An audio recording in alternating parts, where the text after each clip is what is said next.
Welcome to Creative Piecemeal.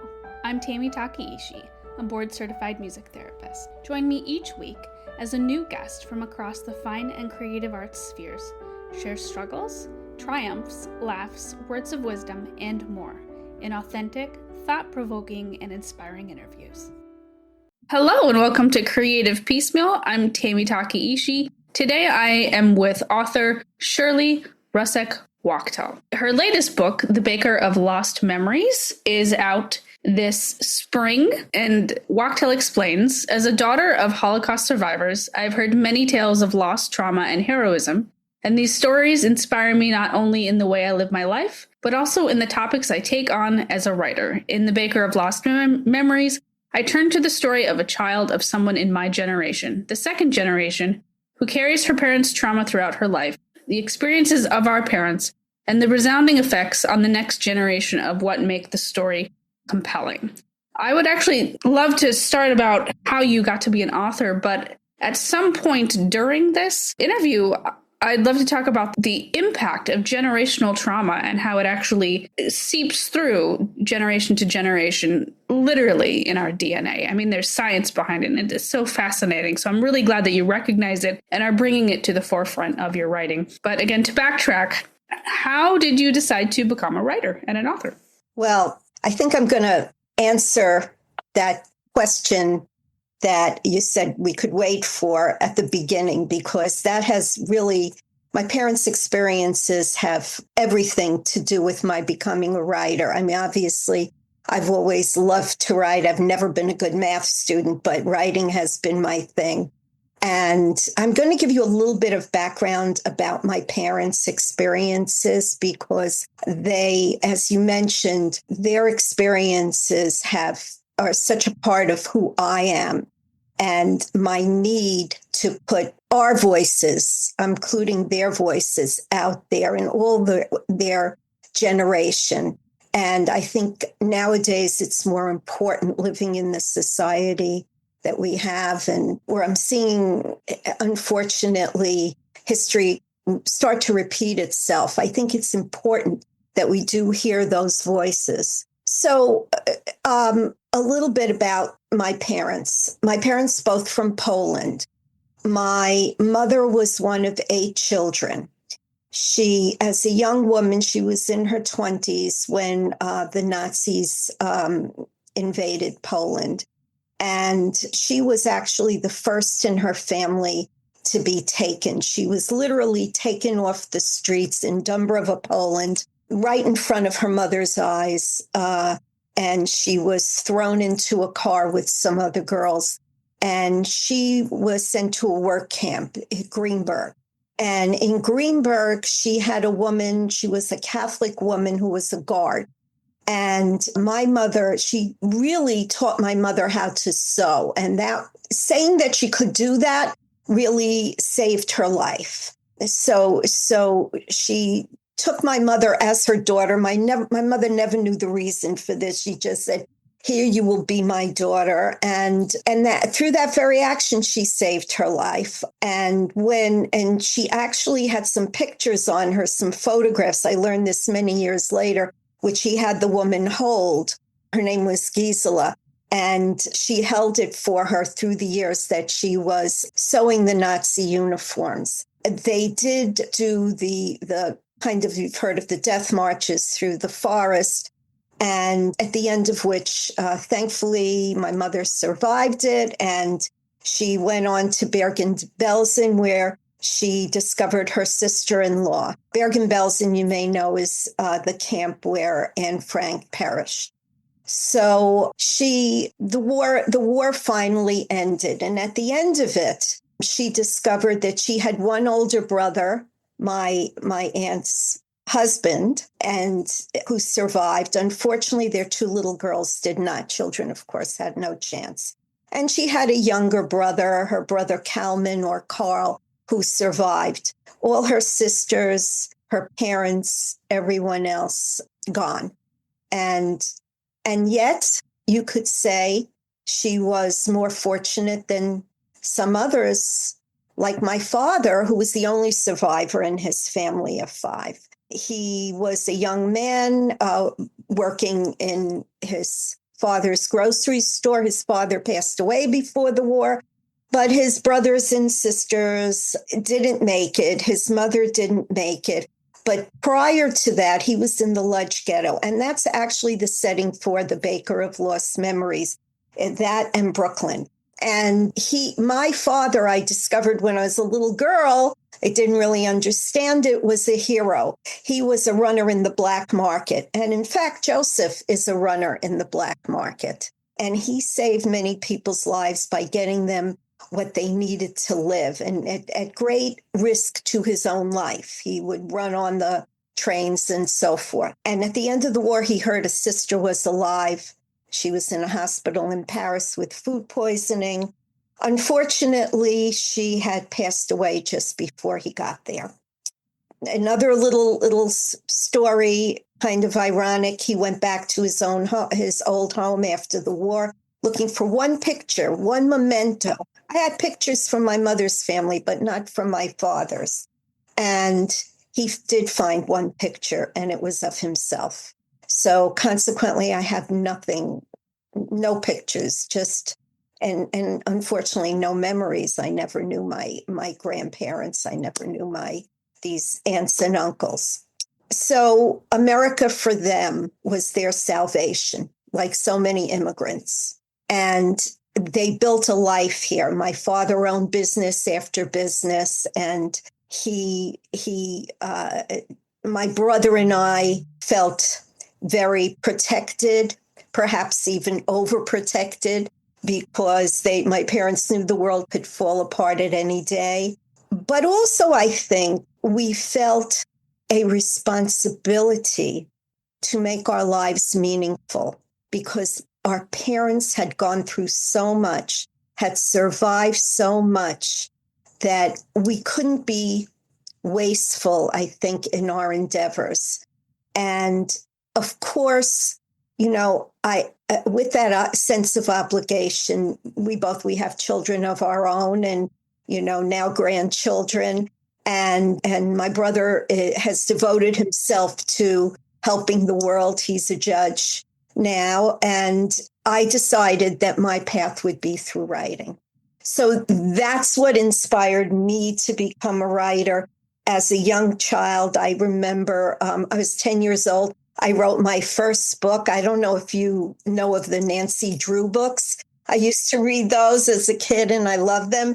And a friend of mine said, we're going to write a mystery. And we wrote the mystery of the red gowns. I don't know where that is today, but that was my first foray into writing. And I went on I taught high school for a little while, raised my 3 sons. Now I have 3 granddaughters. And I was always writing.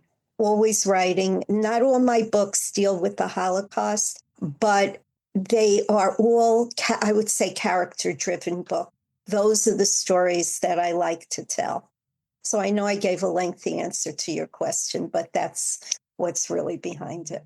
Yeah. Well, I'm so glad that you took the time to delve into that. And I'm fortunate to know that, you're here, you personally have overcome many things, and you've turned to a life of the creative arts. Like I said, I haven't had a chance to finish The Baker of Lost Memories yet. I am actually toward the beginning, but I love it, and I'm looking forward to investigating your back catalog and reading more. But if you had to be a character from any of your books for one day, who would you be? Oh, that's tough. I mean, I have a number of manuscripts, but my first book was A Castle in Brooklyn, the first book that was published by my wonderful publisher, Little A. I would say that character would be Esther. I guess you haven't read that book, but it came out a couple of years ago. And I say that because I'm not exactly like Esther, but there's a lot of who I am in that character, because she always wanted to go beyond her limits as a woman, and especially the time period, the 50s, the 60s, when she was coming up, and she was the one that was helping her father in the realty business. And then because of certain pressures in society, she wanted to have a family and she gave that up. Later on in life, and her husband took her place. Later on in life, she became a teacher. Now, I've taught for many, many years, so I can certainly relate to that. I started teaching, it was prior to 1980, I think, in the high schools. And then for over 30 years, I've been a professor at Middlesex College, and I was lucky enough to go on for my master. Well, I got my master's many years ago, and I received a doctoral letter from Drew University where we could write something creative. So during that period, I wrote a memoir. However, I loved my teaching career. I only retired just recently. This is kind of my first month of legal retirement. And I did that because I want to now devote myself to being a full-time writer. But I love teaching. For the most part, I loved my students. I loved how they come in as one thing and they leave being molded with new thoughts, new ideas. And I think that truly was the best part of teaching for me. And it allowed me to learn too. It allowed me to learn. And Esther is like that too. We see her with a young boy. At one point, she tutors him. She becomes a teacher. English is not her native language. And she learns English and she makes a career for herself. She becomes that independent woman. And that's how I've always kind of seen myself. And by the way, it was my father who encouraged me to become a writer and a teacher as well. He said, do whatever you can do. And he didn't place any limits on me, which was very unusual at the time. Think about the 50s. So it would be Esther, I think. Excellent. Well, I look forward to reading that one after. Okay. I love how you mentioned your teaching career. Congratulations on your retirement, Thanks. by the way. I'm just curious, what is a piece of advice that you find yourself having given to students over and over in the years? Not necessarily writing advice, it could be life advice, anything. I tell them oftentimes that you can be more than you think you are. Okay. And by that, I mean, I'll give you an example. This is what I do on the first day in all my classes. And I learned this at one of the conferences that I attended. I tell my students, I want you all to raise your hand as high as you can. And they do raise their hands. And then I say, raise it a little bit higher. And they do. And I ask them, what was unusual about that question?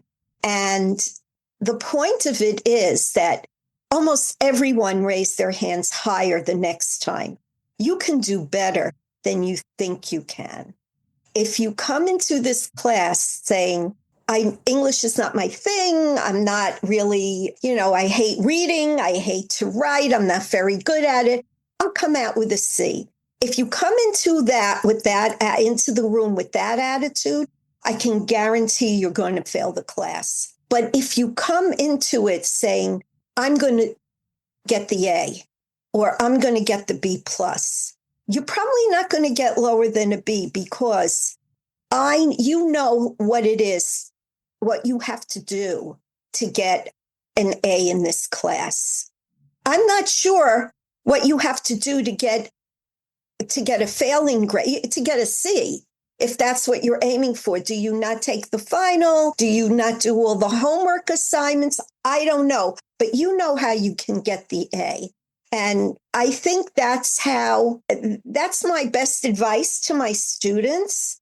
It makes sense to me. And that's the way I've raised my kids, not to push themselves beyond the scope of what they can do, but just try your best. Maybe you won't always succeed, but you have to always try your best because more often than not, things will work out. Yeah. And that's excellent. And I love that you have actual physical, representation of that analogy, because it really drives the point home, Yeah, I learned that, I think, over 20 years ago. I saw that and I decided to use it in the classroom. I thought it would be a good starting point for them. In terms of your own writing journey, what's a piece of advice that you ignore, whether intentionally or unintentionally? And what is one that you always follow? Ooh, it's never been asked that one before. Okay, what do I always ignore? I try to ignore the naysayers. When I finish a manuscript, I have a very unusual writing style. I write by hand, right? So I do chapter by chapter, and I'll show you something right here. Okay. I'm working on a new chapter. I write 3 pages a day. I stop and then I go on till I finish the whole chapter. Then I read it over and then I type it and I read that over. When I'm done with the manuscript and I've read the whole thing over numerous times and revised it, I give it to my greeters. They're really all good friends before I'll send it on to an editor. And they do give me good advice, but sometimes they say, "Oh, why are you working so hard?" Or they'll say, "This isn't a good idea." And I have to learn, that not everything I write will appeal to everybody. Some people don't like character-driven novels. Some people think my writing is too descriptive or whatever. That I'm trying to ignore. Not that there isn't good feedback. I do get good feedback and I do take that into account. But I'm trying to ignore that voice that says, this isn't good, you should stop. And it's always there, it's always there. But I do try my best to ignore it. As far as the rule I follow, I think this is one thing that's gotten me through, is that I don't give up. I never give up. It took me many years to be published, but I was always writing and I always felt that I had something there. I just had to be connected with the right people who could see the value in my work. And I think that attitude has worked for me because I've been rewarded so many times over with the feedback that I've been getting, and I'm beyond gratified for that. That's excellent. And I love that you just kept going, kept enjoying it, kept doing what felt right for you and your creative journey, and you didn't let barriers get in the way of that. I think it's interesting that you handwrite, and I think it's wonderful because, science even talks about how handwriting something like I like to handwrite short things personally, like lyrics or like lists, poems, things like that. Longer things a little harder because, the hand cramps up. But I love that you handwrite X number of pages a day because it really connects you to what you're doing, to your story. You're not distracted by the other elements like you would be on a computer, and you're in the zone. And do you find that it helps you be more efficient just in terms of plotting things out and getting storylines down? Well, I think you're very right about the computer kind of interfering with the creative process. It's just, it's just faster for me to cross a word out when I'm writing. It's faster for me if I have another thought about, I'm going to say at the end of the chapter, I want to say this. I'll write it quickly in the margins. And when you're on a computer, the screen, the letters, the keys, it just gets in my way. I want a clear path, with my brain. So what's your question again? That's okay. I was just wondering if you found it more efficient in the actual creative process itself, okay, and getting the plot down, getting the book done. Okay, so the way I start a book, and right after I finish writing one manuscript, I'm cooking in my head. I'm thinking about other things. And what I will do is often at night before I go to sleep, I'll put down a few notes in my head, how I want to start it, about the path I want to take, and then how it's going to end. I always have a clear idea of how I'm going to end it. And so I summarize then. I don't do very detailed outlines because, again, I find once I start it, 9 times out of 10, what I've written down has completely changed because the characters lead me to what's going to happen to them. Does that make sense? I remember writing one manuscript, and there was I had a few main characters, and I stopped writing and I said, oh my God, she's going to die. Like, I didn't know that until I had developed the trajectory, for that character. So the book, as I'm writing it, as it's being developed, takes me to different places. And, and that's fine. I don't have to stay with the initial idea because usually I like where it takes me better than what I had intended. Yeah. I love that journey in writing where the characters just take over and they're like, nope, we got this. Just write down what we're telling you. Right. Exactly. Yeah. And then I know that the characters, are kind of they're full-bodied, really. And if I can relate to them that way, then I hope my readers can relate to them in the same way, can see them as real, because I don't think you really enjoy a book unless a part of you feels like you could be that person. Mm-hmm. Mm-hmm. Yeah. What is one of your least favorite parts about the creative process? One of my least favorite parts is, honestly, it's doing the research, because I have to do the research. I do historical fiction, and I want so badly to get into the story and what's going to happen, but I have to flesh out the details, the setting, the atmosphere. I have to get it right. I have to, if I'm talking about numbers, I have to get those numbers right. I struggle mightily with years, okay? I've learned after I complete my manuscript, I research it again, and I do a timeline, because I told you I'm not a student of math, but it has to make sense. And thankfully, I have wonderful editors at Little A who can ferret out all that information and say, well, that movie didn't open until the spring of that year, and so they keep me on task for that.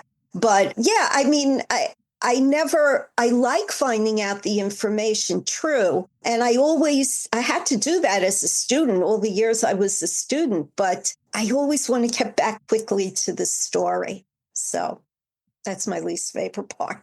It's interesting because some people, research is their favorite part, and other people like you, research is something that they just want to get through so they can get to the story. Yeah. Well, it is. I mean, it's very enlightening to do the research, especially, when I did research on the Baker of Lost Memories. The first part of it takes place in Lodge, which is where my father grew up. And I knew a lot about Lodge, but I found out even more information. And that's a great thing, So obviously there are positives to doing the research. It's just that I'm always so eager to get back to the story. Mm-hmm. Do you have a favorite part of the creative process? Stay with us. We'll be right back. If you've been feeling burned out, stressed, overwhelmed, or exhausted, the resources and courses at the Self-Care Institute are here to support you. The Self-Care Institute was founded by Dr. Ami Kunimura and provides support for individuals and organizations with burnout prevention, burnout recovery, and stress management. I've personally taken a few of these courses and found them to be super helpful, both professionally and personally. The care you give yourself matters just as much as the care you give to others. But if self-care is difficult for you, you're not alone. And the Self-Care Institute is here to support your well-being, resilience, and sense of fulfillment at work and at home. For more information, visit selfcareinstitute.com or go to the show notes and click on the link.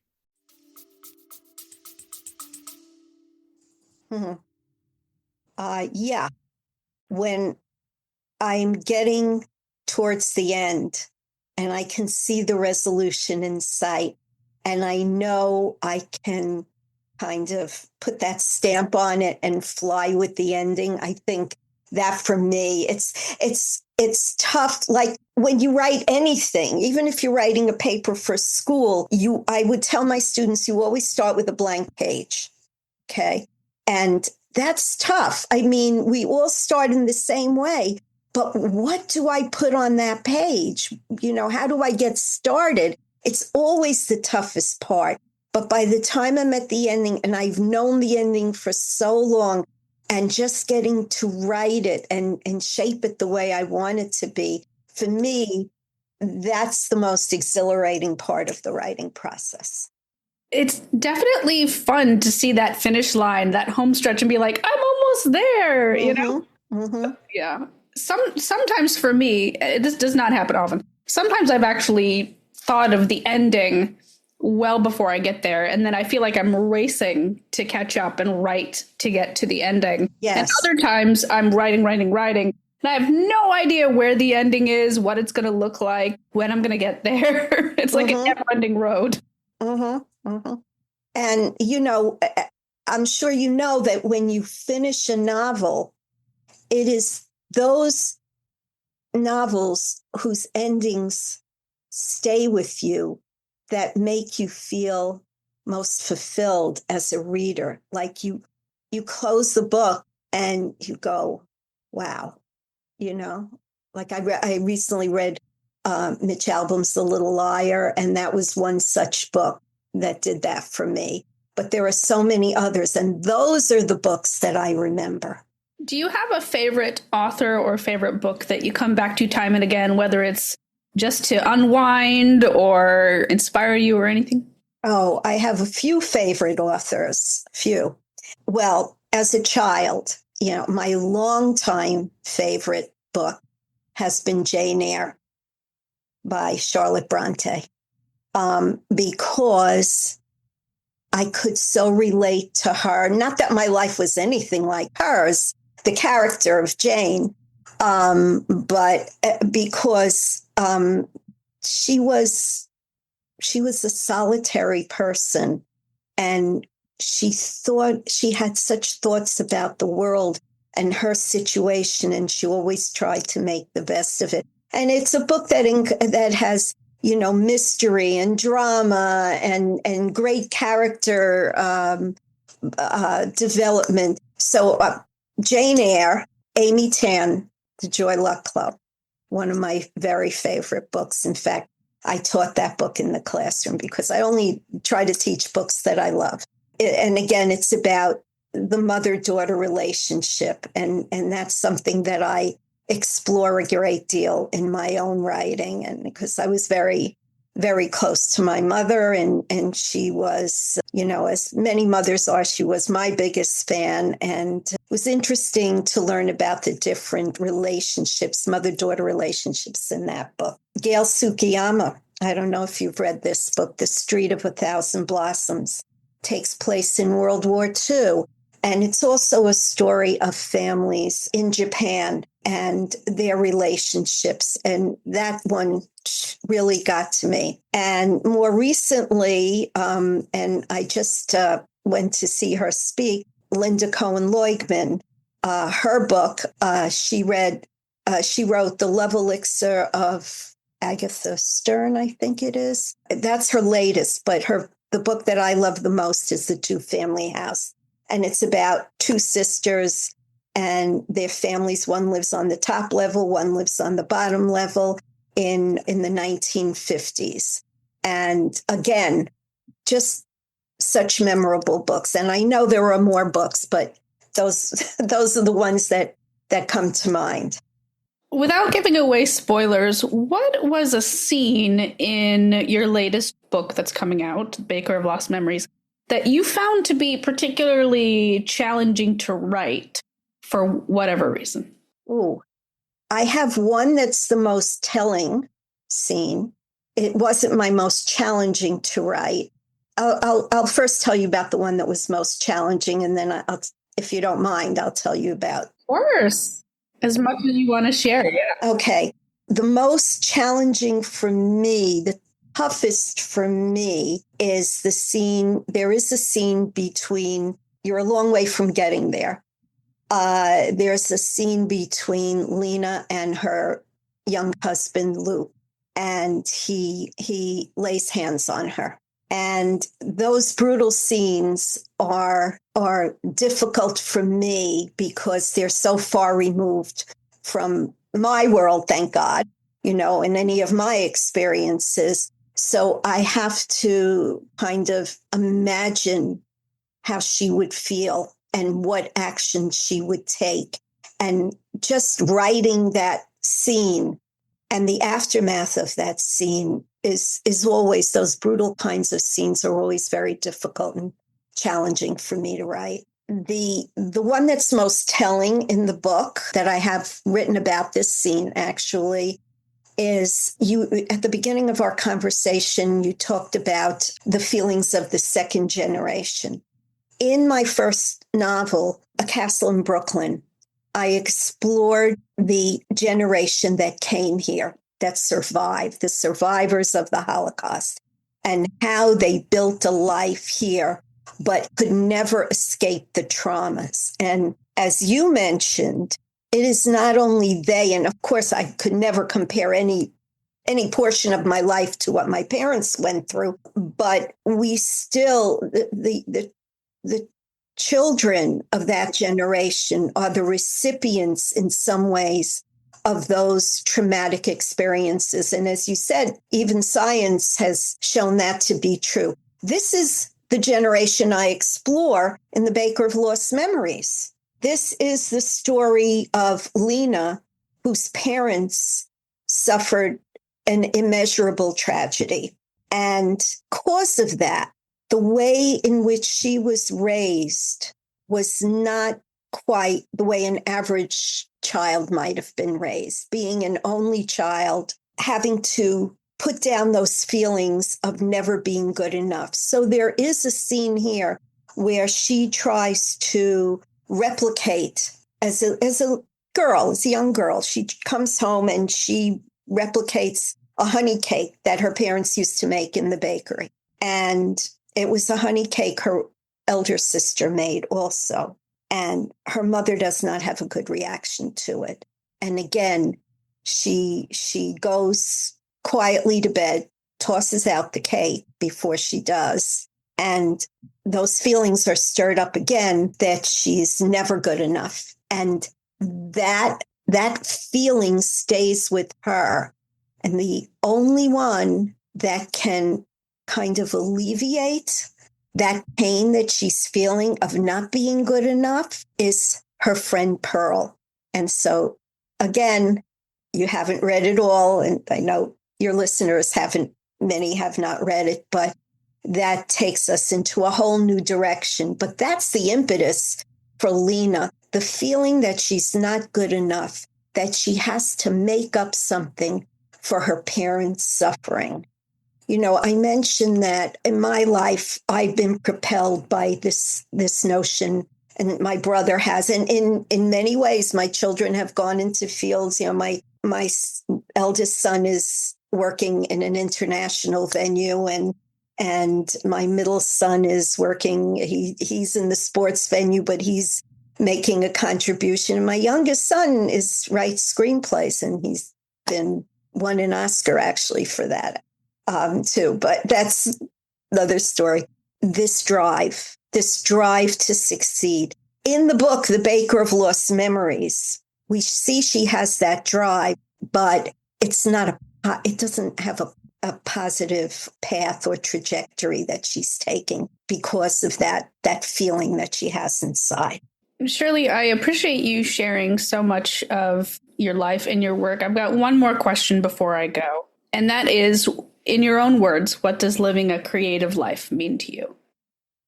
I think for me, living a creative life is stepping outside of your comfort zone, putting a little of yourself out into the world, and not just being a receiver of things. It's being a doer of things. And not only will that result in personal fulfillment, but I think I hope it will leave a legacy for others. Excellent. I love that.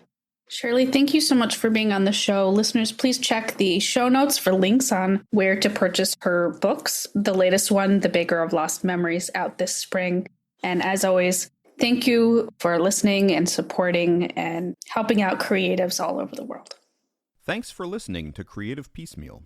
We hope today's episode left you feeling inspired. This podcast is independently created and produced by the host, Tami Takaishi. More details about today's guest can be found in the show notes, along with links to the podcast's socials, merch store, and ways to support arts organizations AHA Broadway and New Normal Rep, both near and dear to Tami's heart.